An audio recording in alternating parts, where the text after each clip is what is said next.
Baik, terima kasih kepada rakan setugas. Bismillahirrahmanirrahim. Assalamualaikum warahmatullahi wabarakatuh. Selamat pagi dan salam ceria kepada penonton. Pada pagi ini kita bersua untuk berkongsi info semasa.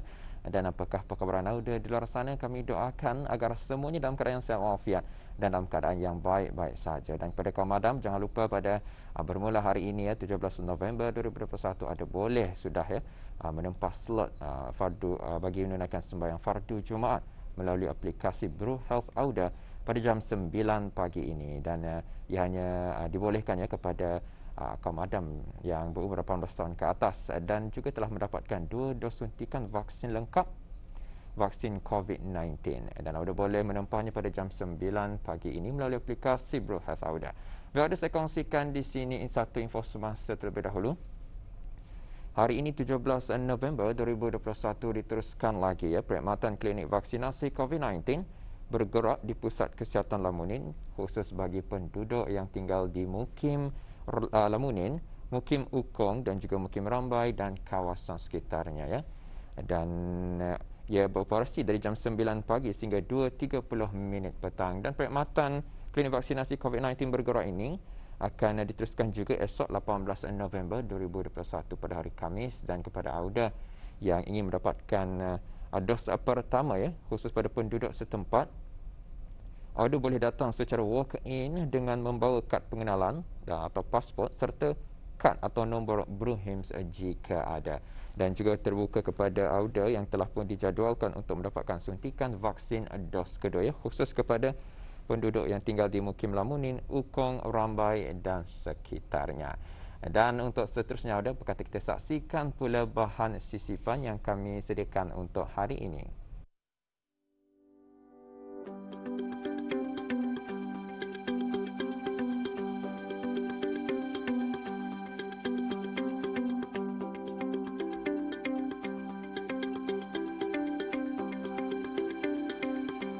Bertani adalah pekerjaan yang berhubung dengan tanah di mana badan, baik tangan, wajah, kaki dan lain-lain yang ikut bersentuhan dengan tanah.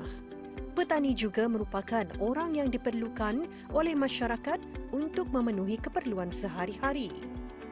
Bertani inilah yang giat diusahakan oleh salah seorang penduduk di daerah Tutong, Haji Muhammad Ayub bin Haji Suhaili, di kawasan kemajuan pertanian Sinaut dengan berbagai jenis tanaman.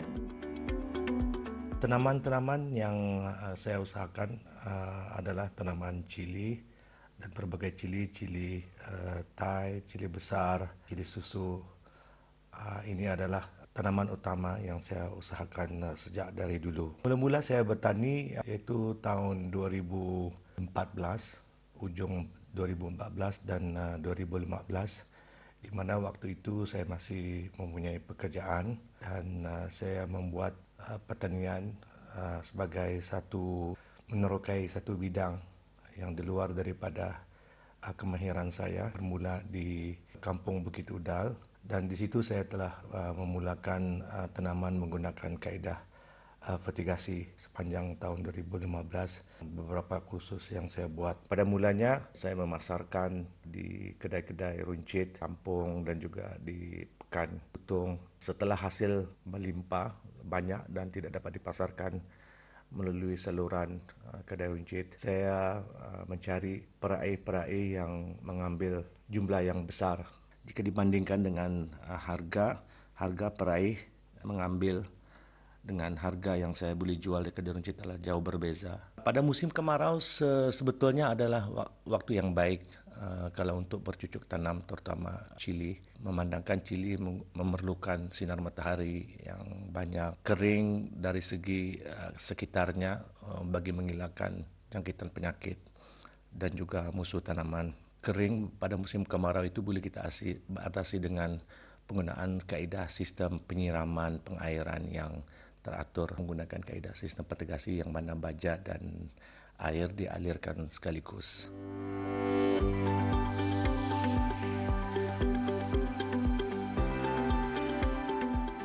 Melihat hasil tanaman yang subur, membuahkan hasil yang lumayan, pasti menambahkan semangat untuk terus gigih berusaha di bidang ini. Tetapi menjadi seorang petani, hati perlu cekal terutama ketika menghadapi cabaran dan rintangan yang menjejaskan tanaman dan jualan.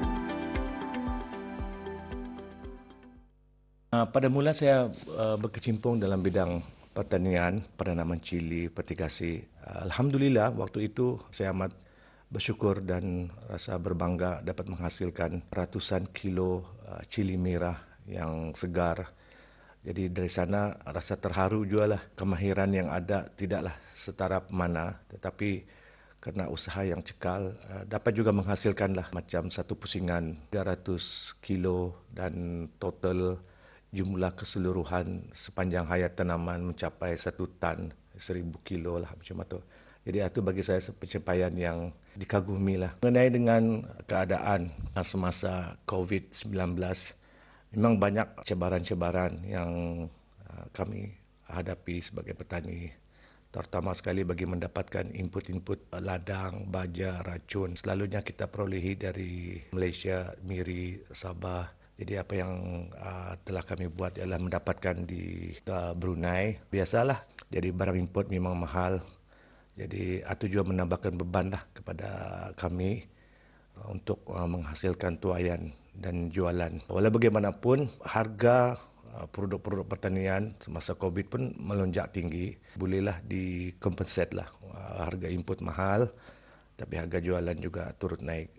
Ciri-ciri yang ada lah kepada seorang petani, bagi saya niat kena betul. Bukan kita ni berkebun ataupun bertani ini berniat untuk mengayakan diri, tapi adalah perlu kita ni betulkanlah niat kita ni untuk menyara keluarga, menyara hidup dan mencari kelebihan rezeki yang Allah kurniakan. Mudah-mudahan dengan adanya kelebihan rezeki kita ni dapat mengeluarkan zakat dan membantu asnaf-asnaf. Jadi mungkin di sanalah keberkatan kita ni sebagai seorang petani bertambah-tambah. Selain daripada itu, petani kena cekal lah, tidak berputus asa, asam garam, jatuh bangun bidang pertanian itu. Kalau kita ni tidak melihat ke depan kan keberhasilan atau kejayaan bertanian itu, kita ni mudah putus asa, we give up and then we find some other jobs macam itu.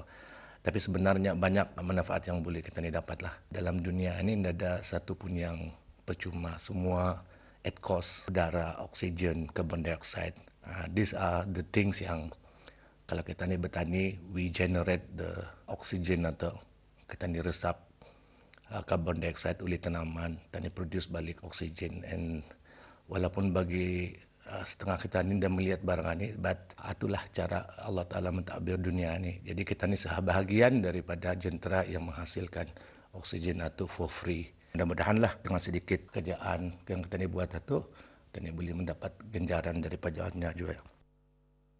We need to be consistent, persevere, berdaya saing, berdaya tahan untuk memajukan sektor pertanian ini. Jangan kita ni mula-mula banyak, lama-kelamaan we give up and then at the end of the day, negative comment, negative feedback on pertanian ini boleh menjejaskan lagi masa depan sektor pertanian ini.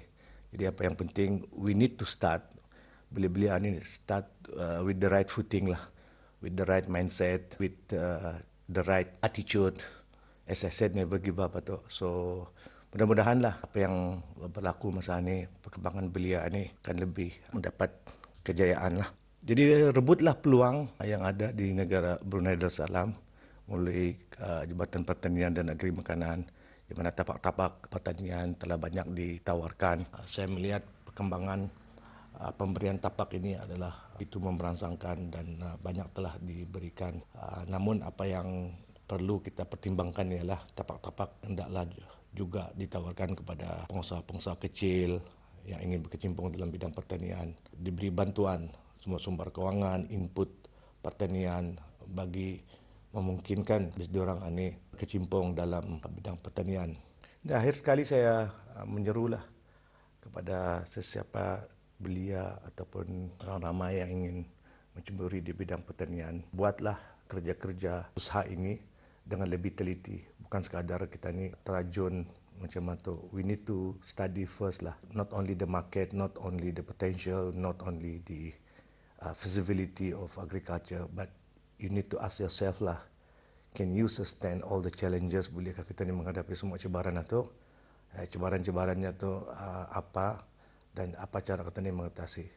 Jadi bagi saya sesuatu usaha tu kalau tanpa kegigihan kita ni, kecekalan kita ni menghadapi cabaran atau takkan kita ni dapat berjaya. Ilmu perlu ditimba lah supaya kita ni belajar dari kesilapan orang-orang dulu dan kita ni boleh berdaya saing, berdaya maju dan terus mengembangkan kita ni punya sektor pertanian negara. Inilah hasil berbudi pada tanah. Kemahiran dalam bercucuk tanam juga sangat mudah diperolehi di era teknologi masa kini. Hanya tinggal kemahuan diri sendiri untuk mencapainya. Kegiatan bercucuk tanam tidak perlu menunggu setelah bersara dari pekerjaan. Seperti Haji Muhammad Ayub Haji Suhaili yang sudah bersedia dari awal menimba ilmu pertanian.